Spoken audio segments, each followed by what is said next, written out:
We already have. And then convictions. It's like this one was the hardest, but like, what are their personal convictions, their beliefs? What do they fight for? And some of these are obviously not compatible with the others.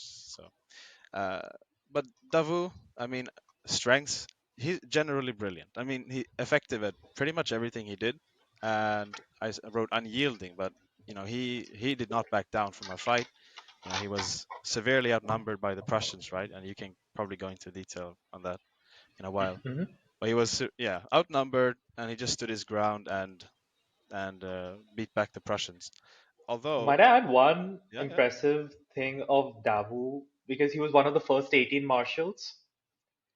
Technically, he was the only person that had not even reached the rank of general of division. He was still a brigadier general. yeah, Napoleon was quite impressed by him. Early, not Can't say not the at the same for first, can't say for not the at the other first, marshals yet. not at the first time meeting him, but yeah, eventually.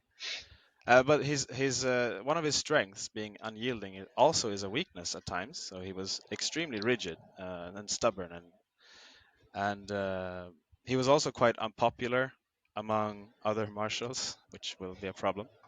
Um, but also among the rank and file troops, I mean, he was respected but not loved. And his personality, aloof, stern, blunt. He was. I mean, my impression is that he was socially awkward.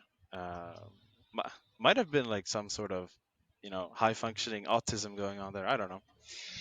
And but he was known also for his rivalries, um, because of his strong, unyielding personality. And under his convictions, I just wrote here revolutionary. He believed in the French Revolution, but I don't know exactly what else, because I mean he was not welcomed back to to the Bourbon monarchy. So because of his convictions, I suppose. But yeah, that's my first pick.